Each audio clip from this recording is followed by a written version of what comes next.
You know, I was tuning my guitar the other day, just staring at the fretboard. Uh-huh. And it hit me how rigid it is. These 12 little boxes we're locked into. It's a grid. Yeah. A very efficient grid, but yeah, it's a grid. And if you go back to, say, ancient Greece, that grid it didn't exist. Right. And that's what we're getting into today, the musical system of ancient Greece. This isn't just about old songs. It's a completely different way of seeing the universe through sound. Absolutely. It's a combination of mathematics, philosophy, acoustics, Mm-hmm.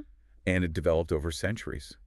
And the biggest difference for us is where they started. Yeah, we think in octaves. From C to C, they didn't do that. No, their core building block was something called the tetrachord. Which is literally 4 strings. Exactly. It's a frame of a perfect 4.3 ratio. That part was fixed. But the 2 notes inside that frame, Those were the moving parts. they were mobile. They could shift around to create different flavors of music. You have these little 4-note modules, and they would just stack them. They would stack them and link them to build this massive 2-octave scale. It was called the Systema Teleion.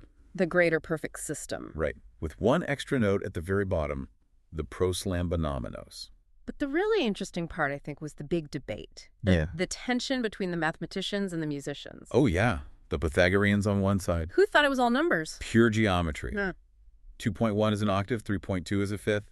If the math wasn't clean, the music was fundamentally flawed. Which sounds incredibly limiting.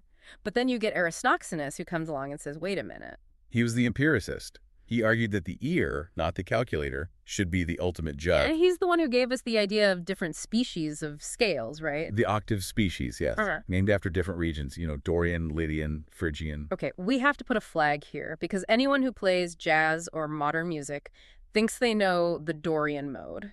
And they would be completely wrong. What we call Dorian today is, well, it's the result of a big clerical error in the Middle Ages. The labels got swapped. The names got shuffled, yeah. The ancient Greek scales had a totally different structure. So going back to those mobile internotes, this is where things get really wild, the different genera. This is what blows most people's minds. Okay. You had 3 of them. Diatonic, which is, Yeah. Roughly what we use. Tones and semitones. Then chromatic with minor thirds. And then the enharmonic. The enharmonic used quarter tones, The decisis. a note that does not exist on a piano. It's in the cracks between the keys. Exactly. To us, it might sound out of tune. To the Greeks, that tiny microtonal shift carried immense expressive power. It's all about finding value in complexity, which actually reminds me. I think I know where this is going. This deep dive is sponsored by Embersilk. If you're looking to bring AI agents into your business but aren't sure where to start, or you need help with training and automation, they're the people to call. All about effective implementation, right? Check them out at embersilk.com. So, back to this idea of sounds having power. The Greeks took this very seriously. They did. This is the doctrine of ethos. The belief that music could bypass reason and directly shape your character. So certain harmonies could make you brave or cowardly. Or even unstable. Plato was really specific about this. He said the Dorian harmony, the real one, was manly and firm, the only music fit for his ideal republic. But other modes were dangerous. He thought so. The Lydian mode was said to cause grief, and the Phrygian. Ecstatic excitement. Exactly, too volatile. Aristotle even warned that if you exposed young people to the wrong vibrations, you could ruin the state.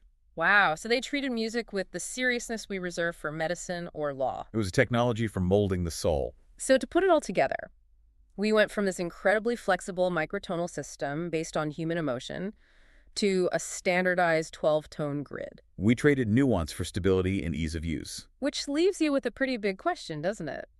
By sanitizing our scale, have we also sanitized our emotions? What did we lose when we got rid of the notes for ecstatic excitement? That's a great question, but I actually see it in a more hopeful way. Oh. Human creativity is cyclical. Right now, composers all over the world are rediscovering microtones, exploring non-Western tuning systems. So the paint box is getting bigger again. Exactly. The greater perfect system isn't some lost relic. It's just an idea that's waiting for us to explore it again with new tools. The palette is definitely expanding. I love that. The future of music might sound a lot more like its ancient past. I think so. If you enjoyed this deep dive, please subscribe to the show.